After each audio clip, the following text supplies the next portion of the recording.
Okay, this lesson takes a look at technical analysis.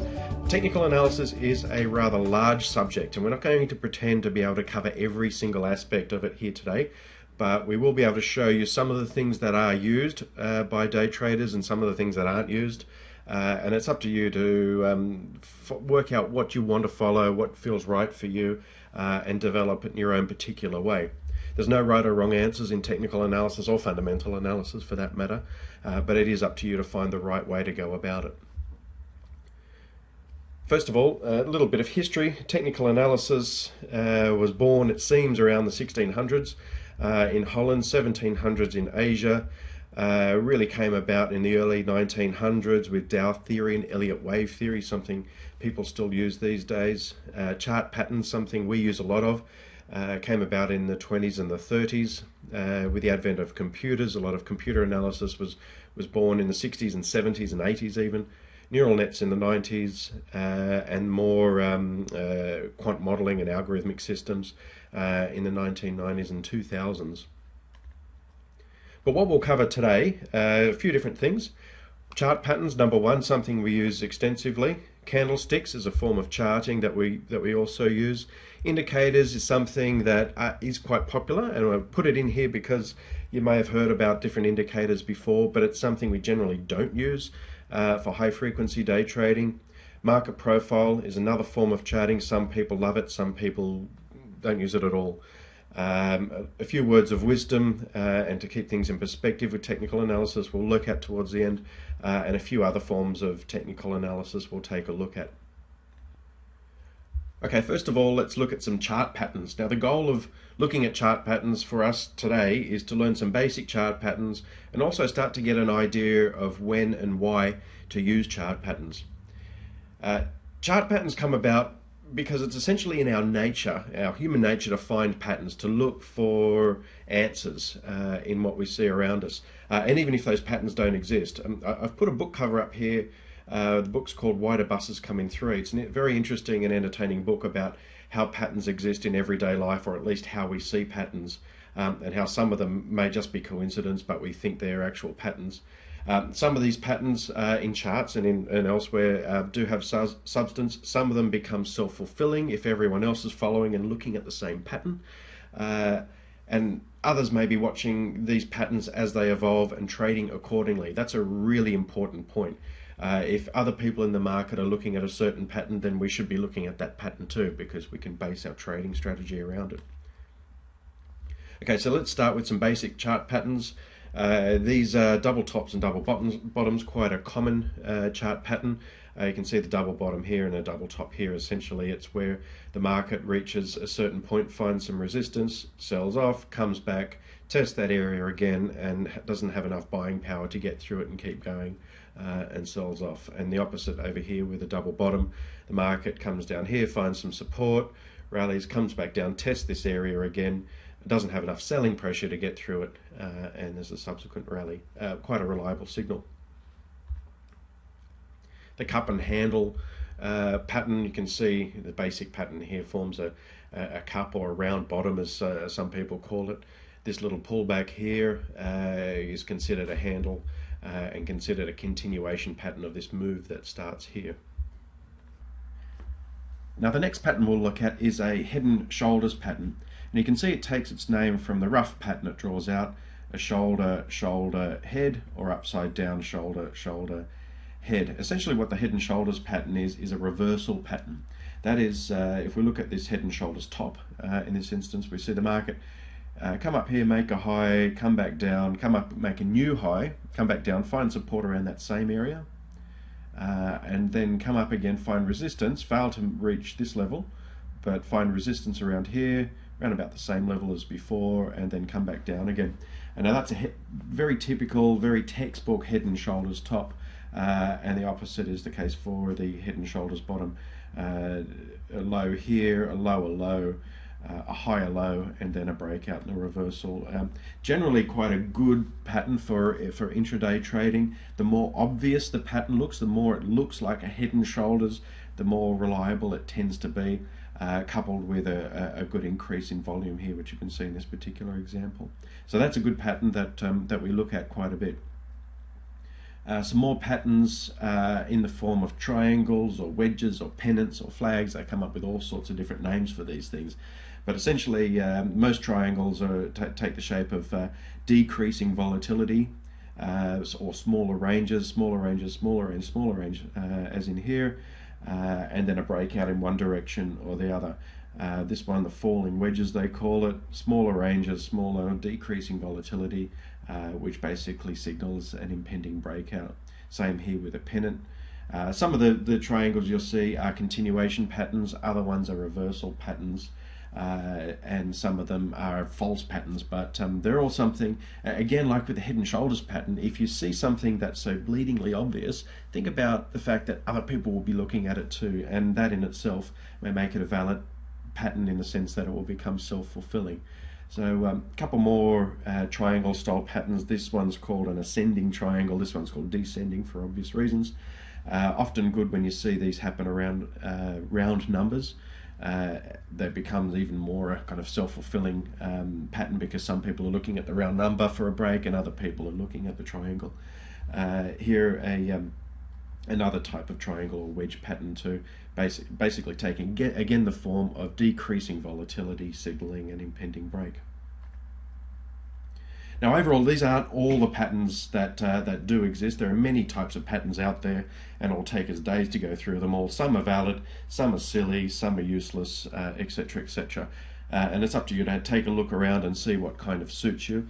But a good rule of thumb with chart patterns is that the more other people will look at a certain pattern, or the more obvious they are, the more useful they can be in your day trading. Because if people are basing their trading decisions off something that you can see playing out in the market, then you can form a strategy that goes around it. Now, onto candlesticks. Candlesticks is a type of charting, a type of chart display, and there are a lot of rules, buy-sell signals associated with candlesticks, but a lot of us just simply use it because it's a good way to display data. Some people don't use it at all. It's not that important, but it's here because some people do use it quite a bit. Now, the goal of this section is just to learn how to read the basic candles and some basic patterns as well. Okay, so let's look at the basics of candlesticks and backtrack a second and take a look at what's called a bar chart. Bar charts up until recently were probably more popular than candlestick charts, particularly before computers came along, because they're quite simply easier to draw. But a basic bar chart has 4 data points: an open, high, low, close of a particular day. The high and the low, very easy to draw out. It's the line here from the low up to the high, and the open is represented by the little line on the left side, and the close is represented as the little line on the right hand side of that bar. Same goes over here: open here, a high up here, a low down here, and a close here. Now compare that to a candlestick chart, which basically has the same data. It has an open, high, low, close, but the range between the open and the close is a little thicker, called the body of the candle. And on an up day, generally most software these days will color it green, some will color it clear, and on a down day most software will color it red, some will color it black. But the good thing about the candlestick display is that in an instant you can read the bullishness or bearishness of a market. Take for instance, this is the S&P daily candlestick chart from early on in 2010 through to mid 2010. And you can see over here, this little rally here, most of the daily bars are characterized by green bars, which means they were up days. And over here, when things are a bit choppy, you can see there's more red and more green, or red interspersed with the green. Now compare that to a bar chart, and you can you can see that you can read a little bit more information from a candlestick chart. Now once again, some people use these, some people don't at all. There are guys in our dealing room that use only bar charts. There are guys that will swear by candlestick charts. It's a personal preference. So well, let's take a look at a few candlestick patterns. There are a whole bunch of patterns, and again, this is another thing, just like chart patterns themselves, where we could spend a day or 2 days or 3 days just talking about candlestick patterns. But again, that same rule of thumb, coming back to simplicity: the simpler the patterns, the more logical or obvious the patterns, probably the better they are, because more people will be looking at them. And also, some of these patterns, they may have strange names, but things like haramis and dojis and dark cloud covers and so on. But some of them are quite logical, and so they make sense even without knowing that it's a candlestick pattern. But let's take look at a few bullish candlestick patterns. We've got a bullish engulfing pattern. This is essentially where the market opens below the previous range, the open close range rather, and trade and finishes above it. So essentially, today's session will engulf the previous session, and that's seen as a bullish sign. A hammer is another good pattern when you see it at the bottom of a range. It's a signal of a bottom in the market, where essentially the market opens high, trades down, fails to hold at lower levels, and closes up high again. Essentially, you could call that a hammer, or you could just call that a little bit of logic that the market has rejected lower levels and is therefore bullish. There's some other patterns, haramis and piercing patterns and dojis and so on, which I haven't seen much use in. Other people do, but each to their own. Similarly with bearish candlestick patterns, the bearish engulfing pattern, the opposite of the bullish engulfing pattern, is where today's session will engulf the previous session and essentially signal a move lower, particularly a lot more reliable when we're at the top of a range. Shooting star, which is again the opposite of the hammer. So the market opens lower, trades up, fails to hold at higher levels, trades back down and finishes lower. And normally a good, a reliable indicator when you see that at the top of a range, top of a wave, if you will. Some other patterns, again, haramis, dark cloud covers and so on, might have some use. Some people might think they're useful.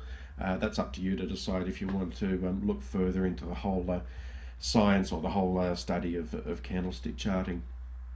There's some other patterns, generally, well, here's one here's called a kicker pattern. There's a bullish and a bearish kicker pattern. Again, it's a rather obvious and after the fact kind of pattern. If you look at the bullish one, we see a few down days, strong market selling down, and then the next day the market opens up higher, gaps higher, and then closes higher. Well, that's called a bullish kicker pattern, but it's kind of obvious that the market's bullish when it behaves that way. It's essentially a reversal with a gap here, so it's kind of obvious that it is a bullish day. Same goes with the bearish pattern as well. No need to dwell on this one. Okay, the next section we're going to look at is on indicators. Now, I've included this section more for the point of thoroughness and general knowledge rather than usefulness. And the reason I say that is that most, if not all, indicators out there are essentially lag the current market actions. So for a high frequency day trader, you need to be a whole lot faster than the signals that are being generated from these type of indicators. But we'll take a very quick look at a few of them. There's plenty of information out there. It's a quick Google away if you want to read up on more of them. But suffice to say, we don't actually use them very much, if at all, in an intraday or high frequency day trading scenario. So the goal here is to just have a brief understanding of a few of the popular ones. So you'll often hear of moving averages. It's quite a common indicator. People do use what's called a moving average crossover system, and that is they'll take a slow and a fast moving average, an average say of a 10-day period and a 20-day period, and trade the crossovers basis. A bullish signal would be generated if the shorter term moving average crosses above the longer term average, and vice versa. A bearish signal would be seen here, for example, when the shorter term average crosses through the longer term average. So again, this will lag the real market, and it's something we just don't really look at. Some people, however, will use the 200-day moving average and the 50-day moving average as an indicator of general market sentiment. You see that played out in the stock market, in markets such as the S&P, the Dow, the Nikkei, and to a lesser extent the Aussie market. But some people do look at that, so it is worth knowing these things for at least that reason. Another indicator I have here is what's called the MACD, which is a moving average based indicator. It essentially measures the difference between two different moving averages and then averages that out even more, and again lags what the current market is doing. But some people, for example, there's a good signal that is generated from an MACD. It's what's called a divergence, and I've marked one out here where you see the market moving higher, reaching higher highs, hitting this trend line here, and the MACD not showing that same strength. It's actually seeing lower highs. it's diverging from where the current market is going, and that's often seen as a good bearish or reversal indicator, as was played out just here. Next indicator I have here is average true range. Some people use this as simply a measure of volatility of the current market. It simply measures the daily trading range, or the range of a particular period, and includes any gaps from the previous session, and then averages it out. So it does measure, it's a measure of volatility, but to be honest, you can see that that volatility from eyeballing a chart. You can see that here the market ranges are pretty small, and over here they're pretty wide, so you can see there's a difference in the indicator there. The ADX is a popular one, or was a popular one a couple of decades ago for people developing automated style trading systems. And the ADX is used as a trending indicator, not as a direction indicator. It essentially tells you if the market is trending or if the market's not trending. If the ADX is rising, the market's trending. If it's falling, the market's not trending. So in a sense, it's been used as a confirmation signal for other trend following indicators, such as, say, moving averages. But generally, as with these other indicators, they're not used on a high frequency trading basis. A couple of other indicators on this chart here. One is Bollinger Bands. Personally, I've never seen the use in using Bollinger Bands. I don't find them that useful at all. I don't see the point. But essentially what a Bollinger Band is take a moving average of the market, this orange line here, and then add and subtract a multiple of a standard deviation to create these upper and lower bands, generally a multiple of 2 standard deviations above and 2 standard deviations below. Again, it's another indicator showing volatility, so the wider those bands are, for example over here you can see how wide these bands are, is an indicator of how volatile the market is. And there are all sorts of buy-sell signals that can be generated from Bollinger Bands, and if that's the type of thing you want to look up, go right ahead, but we don't use that on a high-frequency basis. RSI is another interesting indicator, similar to MACD in a way, but a different kind of measure. It does measure momentum like the MACD does, and you can read divergences just like you can with the MACD. But essentially what the RSI measures is how, instead of how hard a market is trending, it's how overbought or oversold a market is, if it's got a little bit of weight on itself. And a really interesting indicator that they have on the eSignal that we use is one called color line bar. And essentially, rather than just plotting the RSI, it highlights where the RSI is oversold and suggesting a reversal in the market, or overbought and suggesting a reversal lower in the market. So it's kind of an interesting little indicator, and at a quick glance you can see where the market is in terms of its overbought, oversold status. Now that's essentially it for indicators. As I said, we're not going to spend a heck of a lot of time on it because we don't really use them in high frequency trading, because they do lag the market, but they're just here for the purposes of general knowledge. Okay, now on to market profile. The goal for this section is for us to understand the basics of what market profile charting is all about. Essentially, market profile is a form of charting. It's a way of displaying data. Most systems now will have market profile either as standard or as an add-on feature. On eSignal, for example, it's an add-on feature. On TT, they call it something else, but it's a standard feature that you don't have to pay extra for. Now, essentially what market profile does is represent the volume at each traded price. So it's both a price and a volume indicator, but it does actually take out the concept of time from the chart. Okay, so before we look at a full market profile chart, we'll show you how it's actually constructed.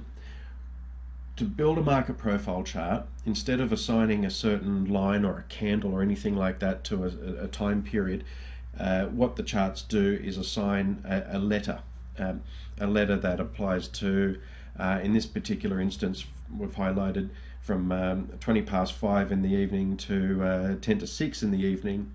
The chart will display a letter T. For the next half hour of V, the next half hour of W, and so on and so on. And essentially, as the market starts trading, you'll see a range develop where it's traded T from 48.75 here up to 48.84, then V, and then W, and essentially creates a distribution style display that over the day builds and builds into a bigger distribution and ends up looking a little bit something like this. You can see, those of you who have studied statistics, you'll see a little similarity to the concept of a normal distribution curve as it's played out in the market here. And that's the basis of a lot of the rules that do come out of trading market profile, is that the market under normal circumstances, or equilibrium if we want to call it that, will map out what is essentially a normal distribution curve. And you can base your trading decisions or your signals based on where the market is relative to that curve, where the market is relative to the big value area, as they call it, or where the volume is actually traded. Now, in the past, market profile charting has been popular among bond traders, for example, and to a lesser extent index traders, but very much bond traders trading on the CBOT, the Chicago Board of Trade, and also it used to be quite popular with Japanese government bond, or JGB, traders. These days it's generally not used very much. I think it's a very interesting way to display data. Some people like it, a lot of people don't. But the old trading rules are generally thought to not apply so much anymore. So as I said, the bottom line here with market profile is the old trading rules don't really seem to apply anymore. But it is a good way of viewing charts. Now we have a few more topics to cover in this whole area of technical analysis, but I'll just interject for a second and let's give some perspective to the whole area of technical analysis. It is a tool that is used. It's not the only tool, and it's not the best tool necessarily. Some people don't believe in following technicals. Some people follow chart patterns. Some people follow market profile. Some people follow all sorts of different things. It's a large area, and it's certainly not a science. It's an art. But it is possible to get very carried away, and some people do get carried away with finding all sorts of patterns and so on in the markets. And here's a kind of interesting one someone sent me just recently that I thought was kind of funny. This person's drawn out in the S&P what is a pattern of a duck, and basically saying that the market's totally ducked. So that just kind of illustrates you can get carried away with drawing patterns. Here's another one we saw in class the other week, where we can see a Batman head here and the cape, and all these kind of silly patterns that can come out of it. But it does illustrate you can get carried away with these kind of patterns. Of course, nobody took this Batman formation seriously. Okay, let's move on and discuss a couple of other random techniques, things that we have looked at but not necessarily follow. We'll look at Elliott wave, Fibonacci, and pivot points. Elliott wave is generally not used in high frequency trading or intraday trading. Fibonacci levels are, and pivot points can be also. First of all, Elliott wave, I've just put this in here for the sake of general interest. You may hear people talk about it, and it's good to know essentially the basic definition of Elliott wave. The idea behind Elliott wave is that all markets move in waves that are identifiable, and there are numerous rules in constructing waves and where to set your targets and all of that kind of thing. Generally, what the Elliott wave theory says is that in a bull market or in a trending market, a market will move in 5 distinct waves. You'll see up 1, 2, 3, 4, and 5, and then correct in a 3-wave pattern, A, B, and C, as they map it out. And the idea behind the theory is that this basic pattern, this 1, 2, 3, 4, 5, followed by A, B, C, occurs on a large scale over decades, and on a small scale over minutes or even seconds. And they have all sorts of different names, from grand supercycle down to sub-minuet, referring to each of these wave counts, or wave time frames rather. So you can see, here's an example here. This is the SPY trading in 2008 on a daily chart. You can see this down move here, this 1, 2, 3, 4, 5, and then an ABC type correction. That's one way of looking at the Elliott wave, but there's also a lot of flexibility in the way you can measure these wave counts. And in fact, the criticism behind the Elliott wave is that it sometimes can be too vague and too flexible in the way that you go about measuring waves and not actually come up with buy and sell signals as such. It does seem a little bit more academic than practical from a trader's point of view. But if you do want more information, a great newsletter for Elliott Wave traders is elliottwave.com. And even if you Google the ASX site Elliott Wave, that has a really good section on Elliott Wave as well. Okay, let's have a good look at pivot points. Pivot points are created to generate potential support and resistance levels for the session ahead. Normally used on a day-to-day basis rather than a weekly or monthly, but can be used over different time frames nonetheless. Essentially, the way they're calculated is a very simple calculation, and it's first of all you create what's called a mid pivot or a pivot, which is simply the high plus the low plus the close divided by 3. Essentially, it gives you an average for that particular session, an average price, if you will. And then you can go on and calculate your first pivot high and second pivot high, first pivot low and second pivot low by using these formulas here. The first pivot high, for example, is 2 times that mid pivot, that average price, minus the low, and the first pivot low is 2 times the mid pivot minus the high. And that essentially gives you then 2 levels of potential support and resistance for the day ahead.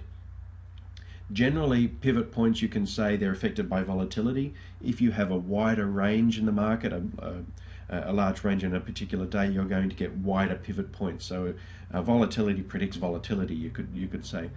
Also with direction, direction also predicts direction with pivot points as well. If you have a higher close, like a bullish day here, a high, low, and then your close, your pivots are going to be biased generally high. If you have a low close, your pivot levels are going to be biased on the low side. So they are affected by volatility and direction. They assume that volatility will remain about the same and direction also. But they can be used in the market. They are used by many traders out there, but it's just another way to essentially find potential support and resistance levels. Here's a quick screenshot of my eSignal, where to find pivots. It's under the formula section. If you do use eSignal, you can click on formulas, pivots, and see all these different types of pivots, weekly and monthly and daily pivots you can call up. And that's essentially what the chart looks like there.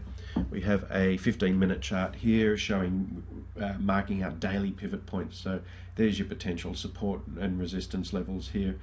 You can see here, for example, the market found support at that mid pivot point, resistance at that upper pivot point there, same here, resistance here, but it doesn't always follow that path, and it's not always that simple to map out.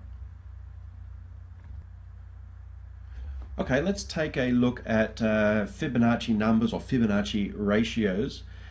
You'll hear Fibonacci ratios appear in many places within nature, including, as some people put forward, within market fluctuations.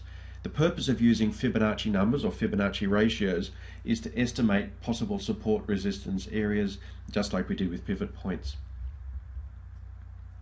So the idea behind, let's first start with Fibonacci numbers. The idea, Fibonacci numbers are essentially a number sequence starting with the numbers 0 and 1.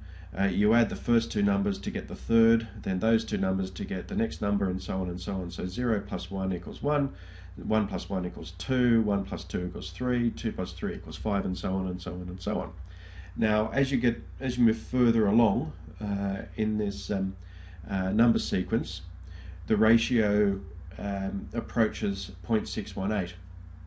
If you measure 55 by 89, it's very close to 0.618. If you measure 89 divided by 144, it's very close to 618. Now, the other Fibonacci numbers used, or ratios rather, is 0.382, which is 1 minus 0.618, and people also use this 50% level, which is not actually a Fibonacci number in itself, but it is generally used in conjunction with Fibonacci ratios. So in the markets, and we'll see what I mean by how we use these ratios in a moment, but quite often you'll see 38% or 38.2% used, 50%, 61.8, 138.2, 150, 161.8. These type of retracements or projections are, or ratios are used in the marketplace. And these numbers have a kind of interesting relationship in how they all fit together. 0.382 plus 0.618 is 1. As I said before, 1 divided by 382 is 1.382. 1 divided by 618 is 1.618. They have all these very interesting relationships. Now, people do say that these ratios appear in all places in nature. For example, the way branches grow in trees can grow in what they see as approximate Fibonacci relationships, arrangements on leaves on a stem, fruitlets on a pineapple, the way an artichoke flowers, the way a fern uncurls. And even there was a BBC documentary a few years ago looking at what we as humans find beautiful in other humans, and they noted that the perfect face, and they did give Liz Hurley as an example, has that perfect Fibonacci relationship between the width of her eyes compared to the height of her overall face, and just kind of relationships like this. It seems a bit far-fetched, but that's what the academics were saying. But more practically, we can have a look at how to find these Fibonacci relationships in the market. If you have eSignal, there are two places, or two little buttons you'll use. One is a Fibonacci retracement, one's a Fibonacci extension. But you'll find these tools on most software packages now, depending on what software package you're using. But take a look around, chances are it'll have it.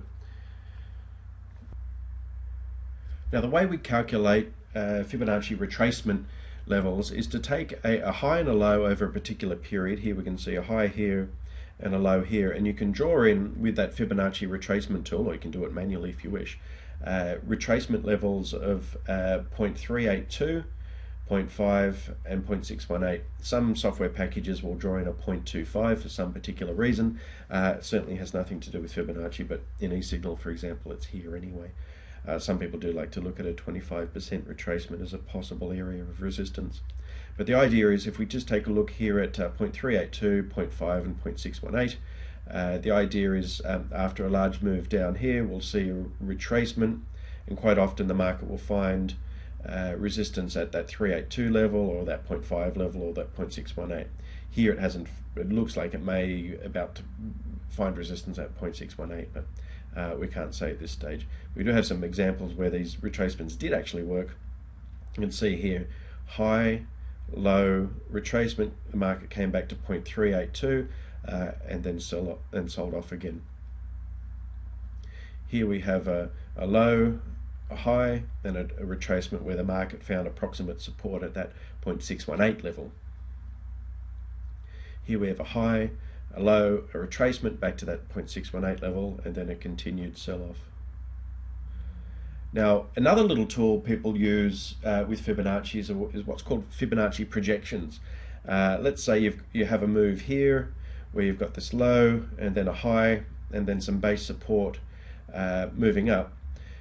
If we see the market start to break above, you may think, well, where's the next particular target? Some people like to look at Fibonacci ratios to create extensions or potential target levels. So we'll take this particular move here and create a Fibonacci ratio of that, so 1 times that or 0.618 that, and create extensions from this level here. So what this one does here, we can see this one here is a 0.618 extension. Essentially what that's saying is that we've taken the length of this move here, and a 0.618 ratio of that range added to this base support here is this level here, and you can see it's played out as a resistance level quite well. Now, in summing up, we've kind of gone on and looked at a few different types of technical analysis here. As mentioned before, this is not the be-all end-all of technical analysis. We haven't covered absolutely everything, and we certainly haven't covered long-term trading or cycle trading or all these other things that people look at. We've kept it relatively simple, and in fact, for day trading and high-frequency trading, you'll be amazed at how simple the technical analysis needs to be. Simple pattern recognition, simple measures of what you might call just momentum, watching volume and that type of thing. For a day trader, I guess we can sum it up by saying it's so important to know what other people will be looking at, because those little patterns, particularly during the intraday market, those little patterns can become self-fulfilling. And same goes with next thing you need is, once you start to see those patterns start playing out, you need to know what to do about it, where you're going to place your orders, what you're going to do, where your stops are, and all that type of stuff. Now that's something we haven't covered here, but we'll definitely cover in the next day or so. So stay tuned to that. We'll look at again at chart patterns and a little bit more in technical analysis in another lesson. But for now, that's all.